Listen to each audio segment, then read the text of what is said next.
Disclaimer: this video is purely discussing the official Dragon Saga server. Dragon Saga is owned by Gravity Interactive, Warp Portal Entertainment, and developed by Dominic Popcorn Onezit of Timeless Games, a first-party contracted development company. All rights of fair use are reserved. No unofficial servers will be named or endorsed. Also, this video will be purely player versus enemy or PvE. The developer stated that any player versus player is a side mode, and no balance changes are meant purely for the mode itself. As such, this update review and suggestion will follow a similar philosophy, and any PvP impact is purely an afterthought. Additionally, this video is purely unbiased. I will not be referencing any of Popcorn's behavior or other actions he has performed, including the reasoning and methods that led to my own account's permanent ban from the server. Without further ado, let's begin. Hey everybody, MrSolomon here. Now, it has been just over a year since Dragon Saga Evolved update. It's brought lots of changes of mixed quality and has gone through lots of fixes and new features. However, many still consider the update flawed. With the update just over a year old now, I feel though enough time has passed for me to take a look at the update itself and examine what was right and what was wrong. Also, I hope to have a completely neutral approach to Popcorn with suggestions and hopefully work together with him, as I've done and spoken with him completely in the past, to change and improve Evolved to make it truly a magnificent update. Now then, what Evolved had changed, it primarily centered around an understandably good intention to revamp and improve upon the game's combat system. Truthfully, Dragon Saga's combat was incredibly flawed throughout its heyday once progression occurred with the player. When you had enough defenses and health, you face-tanked everything. Old stats like evade and block, it completely removed the threat of any damage altogether, and the element system before the changes at their max potential got very out of hand. It removed the sense of danger and challenge from the game's beat-em-up style. After all, you don't really need to put effort to dodge and learn's pattern when you're tank enough to ignore all that, and that's not even factoring into account healing. Additionally, certain mechanics enabled players to break all sense of challenge and create incredibly powerful strategies with obscene amounts of damage per second, such as cooldown reduction and cast time reduction, allowing for skill spam of a degree that's quite frankly, made balancing impossible. So the changes mostly consisted of taking the useless stats, such as aim rate and evade rate, which was made seemingly useless in the Galaxy update with a revamped system, and the block rate, which was revamped to have block rate chance and amount in the Galaxy update, removed them entirely and revamped other mechanics with brand new stats. Well, let's go over them real quick. And I will be pulling up, first off is cooldown reduction. It's self-explanatory. It's the same as it was before, except now that through various methods the player can all have it on all classes without some outside source. However, to maintain its balance and avoid incidents such as, say, dagger spam, it functions by removing from a variable cooldown. Skills essentially have two features. A fixed cooldown, which is the cooldown the skill has even if your cooldown reduction is maxed, so in this case, Violent Blow. The variable cooldown, which is the amount that can be reduced by the cooldown reduction stat, and that combines into the total cooldown. Additionally, not all skills were given this treatment. Notice here, Dagger doesn't have it, but stuff like Swift Attack does. So, yeah, Popcorn, he admittedly did his homework in a good way. He picked skills that would benefit from it.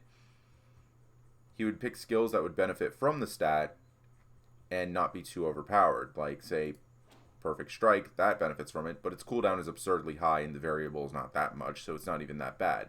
See, like, he thought about some things, like what works with it and what doesn't. And of course, Thief is not the best example of this, but, like, for example, Rocket Punch, very powerful stun, doesn't need it. Yeah, admittedly good. Now then, there's cast time reduction. Again, it's self-explanatory. It can be obtained by all classes now, but it functions the same with the fixed, variable, and total system. For example, a cast time ability like this buff, Vitality. You can half its cast time by maxing the stat, which is good. Again, there's some level of research and such, like, Yeah, you can get it on Wood Rush, but it already has a low cast time, so it's not really a big deal. But he doesn't. But not all skills benefit from it. Again, some homework was done from this. There was some research and some level of examination, but not all of it. Like there's one specific case I'll go into that is not that could have had some more research done to it. Next is critical damage reduction chance and the amount, which means that your attacks have an X% chance which is that enemy attacks, you have an X% chance to block Y amount of critical damage from an opponent. Opponents can crit now, and if your opponent crits on you, there's a chance you'll block a percentage of that damage. That's basically it. Same goes with the final damage reduction chance and amount, which is the same but for standard hits. There's also X attack damage reduction amount. Basically, Popcorn reclassified what skills count and don't count as X attacks, and you get this nice little percentage damage reduction against them. It's really the only PvP focused stat. And then lastly, critical defense break chance and amount, which is that your crits have an additional chance to flat out ignore a percentage of their defense. Additionally, enemies now have their own set crit hit and damage, and some will even spawn as X attack immune to add to the challenge. Bosses are also included with this, and they have a handful of stats too to add up and mix up the mechanics. There's critical chance and damage, which is self-explanatory. They can crit now. They have their own defense break chance and amount, which, if you take a hit, there's a chance it could deal a lot of damage. They have the critical damage reduction chance and amount, as well as their own final damage chance and amount for the damage reductions. That's to make them tankier. And they have their own X attack damage reduction, which reduces the X attack damage they take by percentage, and it's split between what is classified as melee and ranged. For example, a thief, warrior, twin, those would be considered melee, while archer, summoner, and mage are considered ranged. Furthermore, there's the gear penalty system. Now, I don't really have an example. Oh, actually, I do. Basically, to make sure players upgrade their gear, they have to constantly upgrade their gear, else, you see here, they suffer a damage or defense penalty for having too low level stuff. Now, there's a reason for this. In RPGs, there's usually a system designed to make sure players keep up to snuff with the gear. There's gear scores or whatnot, basically to where they use this complex formula to determine the effective power level of your gear, which is to determine, is your damage and defenses good for the level that you're going towards, say for a dungeon. Now, unfortunately, Dragon Sagas is much more simplistic, and it applies really only to weapon and main armor pieces. Accessories are exempt from this, thankfully. However, all this combined, plus additional HP values and damage numbers to all enemies in the game, it's altered to add difficulty to the game overall. Now, on paper, it's clear that there's a good intent and purpose to up the game's difficulty and make it to where even gear progression won't just make the game stupid easy. But it has a major problem, in the form of consistent accessibility throughout the game. Evolve's biggest problem. It's just purely the accessibility of it.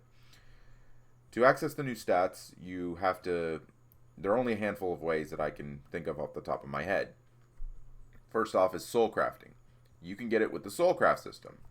Okay, that's not bad, but unfortunately, the different stats are piece specific. There's a list of them you can find.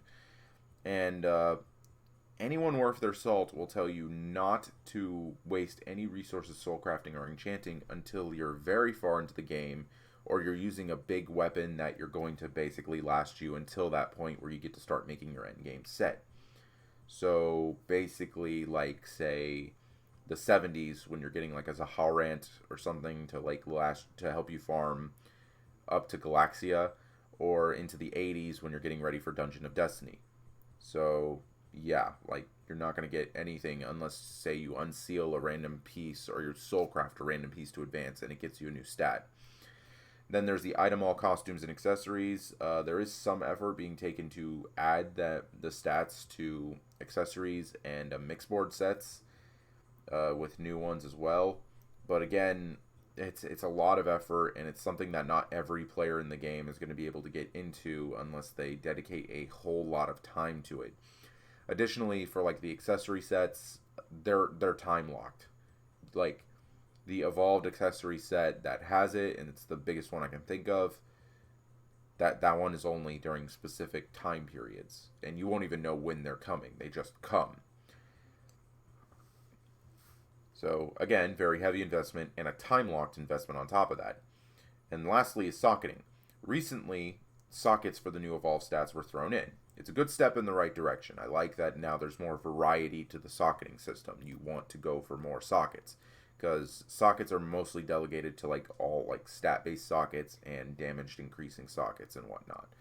So it's a good way to mix things up, and it's a good step in the right direction. However, like with soul crafting, one, socketing takes a lot to set up, and you're not really going to put socketing on anything until super late game. They're expensive to upgrade, and moving them from gear piece to gear piece as you level is stupid expensive. You need a lot of souls, you need a lot of like resources. That's a lot of F1 runs, a lot of everything just to get it. These methods are very restrictive. They require very heavy investment, primarily designed for a very late game player. Unfortunately, throughout the game, enemies benefit from evolve much more quickly. You will see X attack immune enemies as early as, your first promotion, or even earlier than that, and bosses will have all the new evolved stats thrown in as well. So players, and combined with the fact that they rebalanced everything to be tankier and whatnot and have more HP and damage, players are ultimately being thrown at a huge disadvantage unless they possess some amazing luck to, get some of this stuff early, which will then just get penalized 15 levels from now. The methods are not properly given the evolved treatment, as in they're not scattered throughout the game, or have new stuff but are time restricted, such as the accessories. For example, the Evolve's release had a new item all set and accessory set that was free to play. All you had to do was farm it. Very good. Allows you to get a good baseline at the stats regardless of your gear level. Though they were time restricted, and they only come back during specific times. So I feel as though like Popcorn needs to reiterate and redesign and revamp all the the new free-to-play item all sets and accessories to include a baseline of these evolved stats. This could work. Like they're very simple beginner sets. They should be designed as such, something that like you can keep on you and it'll last you a good while, but you're going to ultimately want to upgrade, and that's what ends up happening. The EU Comeback had a Unity set and some accessories, but they didn't really have the same treatment as the Evolve set. Now, that's a simple solution. However, there's a much bigger solution. I feel like it's something Popcorn hasn't truly taken advantage of. Early to mid-game in Dragon Saga has a lot of content.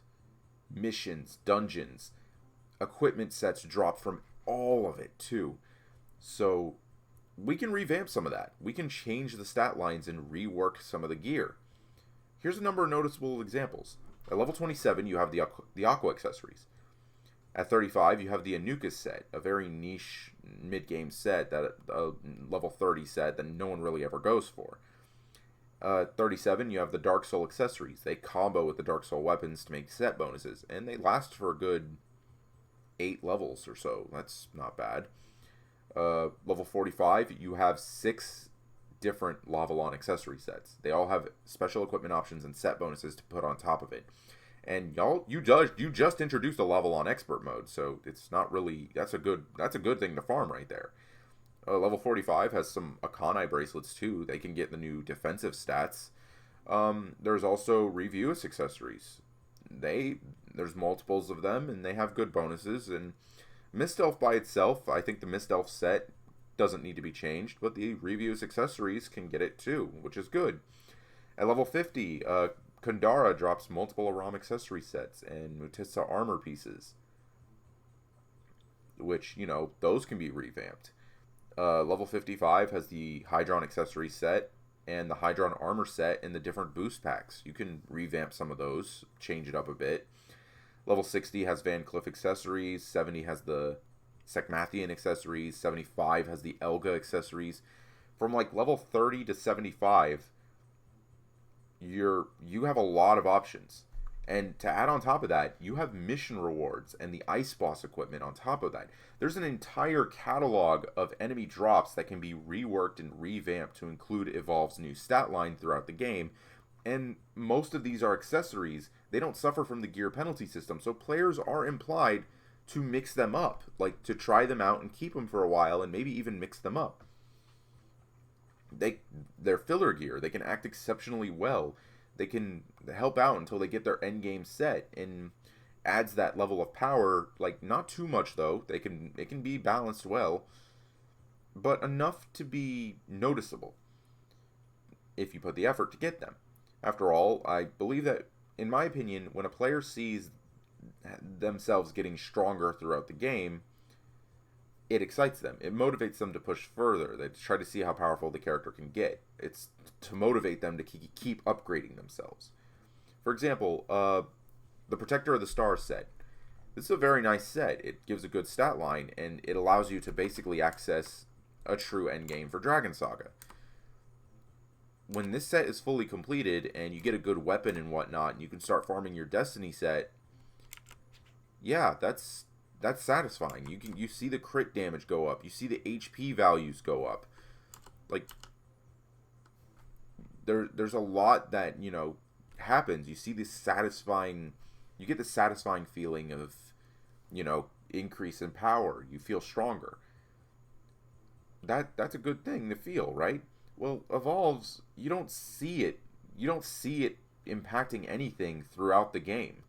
At least not until the very end, when you've blown away like tens of thousands of gold and tons of souls, armor, and weapon dust. You've done dozens of dungeon runs, F1 runs, etc., like hundreds of them, to get these new stat lines, to farm up this stuff. You've hit level 85 and you still don't see any of this Evolve stuff. And then you finally start to hit it, but only after like hundreds, if not thousands of hours. You're supposed... How do you think a player would react if, like, you see, like, all this stuff, like crit damage break, final defense reduction, damage reduction, etc., like, all these cool stats, like, they seem like, oh, they would help you out a lot, but they see them at either 0, 1, or 2 for, like, 90% of the game. They get disinterested, they get demotivated. They'd be like, okay, so what's the point of them? Oh, I finally get them, but there's nothing left to do in the game. All it's going to do is make farming more efficient. And even then, not that much. You can, like, it doesn't impact your speed in dungeons too well whether or not you have max defense break. Evolved is supposed to progress or evolve the combat system, but it doesn't have enough with it to feel completely evolved. My solution is to revamp and rework existing varying degrees of used equipment for missions and dungeons to include the evolved stat line. Then throw in a few extra dungeons, varying levels of mid-game, to mix it up and, add variety. Max level 75. You don't have to make it endgame. Endgame is where you're really focusing on this, but at level 75, it's a good baseline, because that's when you're starting to enter the late game. And the reason I say 75 is it takes place right after Dracos, so it's a good level there. That's a good max level for it. But just before Galaxia.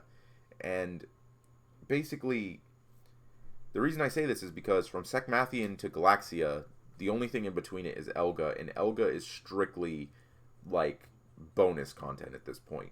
It's been reworked. The boss fight has over 1 billion HP. That has to be done in a very limited amount of time. It's designed to be an 8-man raid, but there's no support for the fellowship system, so if you want to just abandon Elga and make it bonus content or like just one end boss that you run, then you can go ahead and do it, and then just add another level 75 dungeon as filler. There we go. Or rework Elga to a basic level 75 dungeon and, change, like, completely revamp Elga to be a set to hold until Galaxia. Or something like that. Just add something for the 70s And as an added bonus, this is another suggestion. Revamp Pixel Saga, the system in general, the pixel system. Prime and megapixels, from what I've noticed, they're mostly just for flair. They're meant for the absolute end of the end game. They don't really give much. The stats they give are mostly defensive, and they're not really worth pursuing compared to, like, say, maximizing the soul gems in your gear or getting all of the good sockets. Maybe, but I think if the system had more variety that was worth pursuing and was available earlier than level 80, then I think it would help out a lot. Like, make it level 65, then maybe, like, make it level 65 to 75. Like, you revisit it throughout the game. Like, part 1 is 65, part 2 is 70, part 3, if it ever comes, is 75, etc. Good. That's a good idea right there. And it's just acquiring more, like, filler gear for assist, and the Pixel Saga gets reworked. There's extra gear that drops from it too, and it gives you, like, it focuses on all the stats instead of just the defensive ones. That way players can choose what they want. Now, Evolved also affected class balance.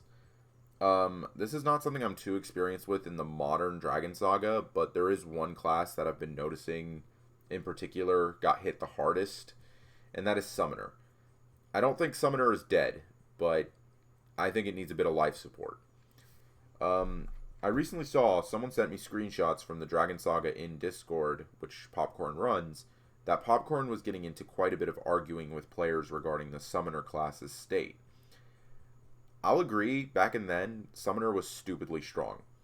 It had the highest magic attack in the game, the highest DPS in the game, the most effective crowd control, and combined with the utility that all the summons provided, it was a one-man army. It got knocked down a bit in recent updates, but Evolved kind of messed with them to the point where they're unplayable. The cast time changes impacted energy circulation, which means summoners can't even cast their spells effectively anymore. None of their useful spells are impacted by cast time reduction. Just to name a few off the top of my head, there's the Mega Spike Wave, there's the Volcano, the Earthquake, that one Fire Rain skill. These are good skills, but they're not balanced. Now, I agree, Helix Shot does not need to exist anymore. It's like you made everything X-Spam resistant anyways. Good, you're steering clear away from an X-Spam Summoner build. Now let's go into the other direction. Make it spell-focused. Summoner needs a total overhaul of what skills benefit from cooldown and cast time reduction. The same treatment, like, take a look at Ninja, for example. Okay. Their buffs get cast time reduction. That's okay. Their Rocket Punch doesn't. That's a balanced decision right there. Cut Down gets a cooldown reduction. That's okay. Bit of utility there. Let's see here. Infiltrator. Yeah, some of their skills get it, but with the cast time, but it's not really... They're not really, like, worth it. Like, Shadow Walk, that's really only for emergencies. Burrow, like, that variable cooldown is very balanced. And Shadow Walk doesn't even get variable cooldown, which is good. Like, you did your homework on this class in particular. Like, okay, here's Ninja Frenzy. Yeah, like, their most used skills get the cooldown reduction, but it's a very low amount, so it's very balanced. You've done your homework here, and I can see, like, even Wood Rush, like, it already had a fast cast time, so not really a problem here. And the cooldown is still high, so you did good here. Same goes with, like, Hypnotizer doesn't get the cooldown reduction, and that's a very powerful stun. Like, the skills that get it, like, don't get it. Like, they don't get that much of a balance impact from it. They get stronger, and they're used more frequently, but not enough to really mess with the state of the game here. You've done a level of research here, and obviously did some testing that's really good. However, Summoner doesn't get that.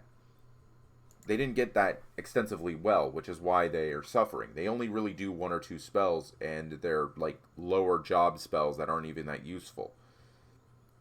So, yeah, let's do the same with Summoners. Go through it again. Change it. You have access to a test client. Go through every skill. Pop up some test dummies and see what is and isn't a good idea. Is your Rolling Stone too strong? Okay, let's keep the cast time out of the equation. Like, Rolling Stone doesn't need that boost. Mega Spike Wave is okay, but it suffers from some problems. Okay, let's change it up a bit. And the best part is, in terms of damage, the summoner's spells aren't as strong as the X-Spam focus. So if you steer away from X-Spam and focus more on the spells, they at least get something. So, but in a balanced way. And they're sort of like sorcerers with area control and crowd control and whatnot, so it's not really that bad. The class is supposed to be like the sorcerer, an area control type class spell caster. But they don't really cast spells anymore, and they can't really even use other forms of damage. I mean, I'm not even the most experienced player to go over this. There are more players that can easily comprise an entire list of skills that can work with the new cast time. And, like, you yourself, Popcorn, I'm sure you're extensively knowledgeable in player versus enemy. You can probably do the same. None of this is his fault, mind you. Popcorn did not, this isn't he decided what does and doesn't get the cast time reduction, but at the same time, it's not entirely his fault. The original developers balanced Summoner horribly, taking reliance on the energy circulation more so. And not only that, but, making Helix Shot exist in the first place as its original iteration of Smart Shot. Popcorn can fix that screw-up that they did. It's not his screw-up, it's the original dev's screw-up. And he has done this in the past with admittedly good quality of life updates that fixed a lot of problems with the game. I think he could do the same for Summoner in a very well form. Now, the other classes, in terms of balance, are relatively fine. The only two that come to the top of my head is, first off, Invokers. They suffer a bit from early damage from the lack of non-X attack skills to utilize. They get a Fire Orb in the Invoker tree, and that helps somewhat, and it has a passive that adds to the damage, which is good. And Rain of Fire and Spark Rock, once they get going, are not bad. And you have Magnet and Heaven's Wrath, and they have a decent level 60 part. They do need a little bit higher damage numbers to sort of, relegate to make the rotation that they do worth it. But that's really all they need, is just some higher damage numbers to really take advantage of it. Destroyer, however, got nerfed hard. And among of which was a sniping nerf that, although the skill was powerful in its original iteration, it got reduced to a state that, you don't even need sniping anymore. It still has okay damage across the board, but the sniping nerf really hurt it. However, it's very difficult to propose changes compared to the Summoner, because their issues are a bit more fine-tuning. But Summoners is much easier to point out. However, another problem with Evolved, and this is just sort of for the game in general, is there's a very inflated power threshold. Very high.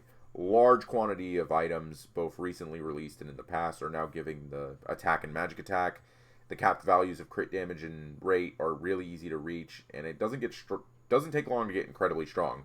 Some notable examples, there are classes like Savages and Sorcerers that, with max buffs at endgame, have 6-digit attack and magic attack numbers.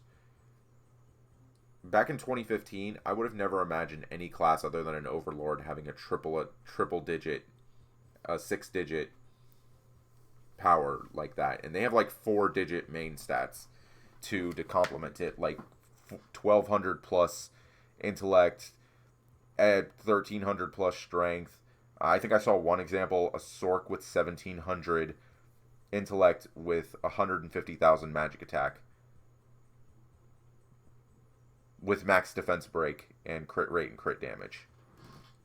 Yeah. What challenge is there in that? I can see why Dungeon of Destiny needed, the decisions that Popcorn made with it now because of that. But the problem is that they just keep coming, more and more damage inflating, upgrades are coming. There are face items that give plus attack and can be enchanted, capes that give plus attack and can be soul crafted and enchanted, balloons and whatnot for the item mall. The Deckard helmet completely blew out any end game helmet in the game. There's solar rings are considerably cheaper to get now, etc. And that concerns me because future updates are going to have to take all that into account and be buffed to match. And if you're lower geared, like you're a free-to-play guy and you're not at that level yet, you're going to get hit hard with the difficulty spike, and that's going to be the biggest problem here. We already see that with Dungeon of Destiny. Like, Popcorn claimed that the dungeon was supposed to be runnable and, like, +4 gear, like, beginner, like, entry-level gear to PVM. It was supposed to be good with that, but, like, very rarely do I see a party that wants someone of that gear caliber that doesn't consider them a leech. Like, they get one shot by, like, the third or fourth boss and have to really, like, keep themselves alive in, like, a huge struggle throughout the game. So, yeah, like, Popcorn, tone down the power increases, like, at least for a while, and maybe, introduce a challenge mode or something if you're going to make, like, if you're going to take into account players with, like, 6-digit attack and, max crit damage. Like, make entry mode and challenge mode. You did it with expert mode, and it's not bad. It works. It's gear scaling. It works. You can do the same.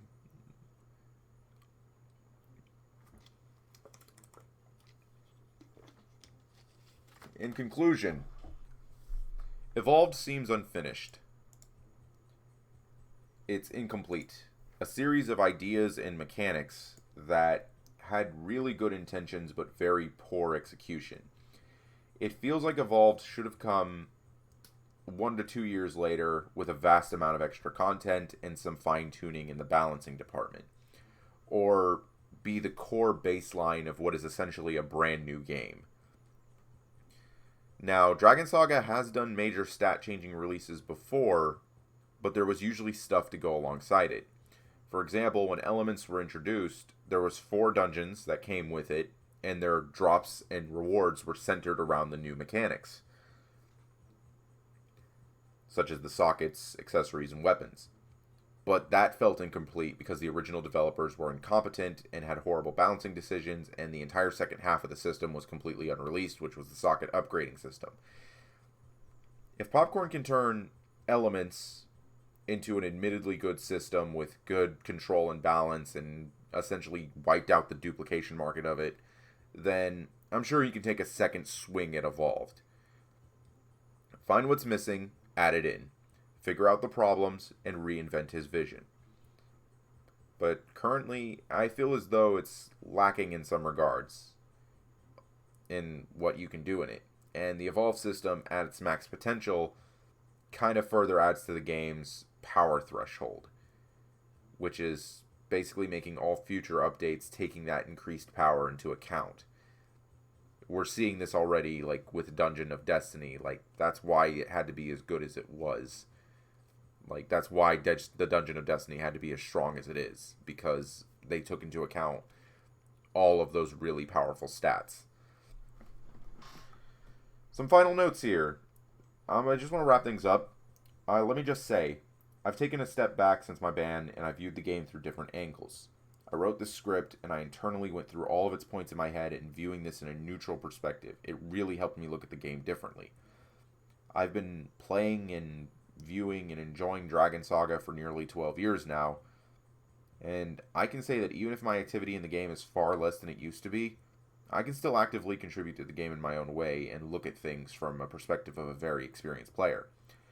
Popcorn, if you are watching this, I took a step back and thought about things, and I know you can think about this and properly look into it the same way.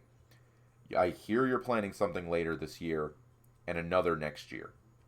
And I hope they have a few of my ideas, or at least address some of the points I've brought up and see what you could do to look into them. Because I know you can do this. I've seen you do it right before. I want to see it some more. So, thank you everyone for listening. I feel if you liked the video, be sure to click like. Though I won't be doing any more Dragon Saga gameplay content, feel free to leave a comment and discuss with yourselves and myself about this update review. And I ask you to please keep it civil, keep it neutral.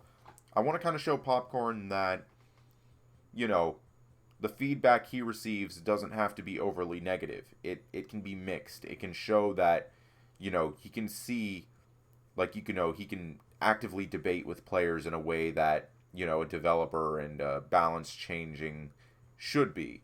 A debate. What's strong, what's weak, what's good, what's bad. I want to see that type of civil discussion. If you're interested in future YouTube streams or videos and maybe, come by to the stream and hang out and discuss things with me, doesn't have to be Dragon Saga related, feel free to click subscribe. That's all for now, and however, so until next time, this was MrSolomon, and stay frosty.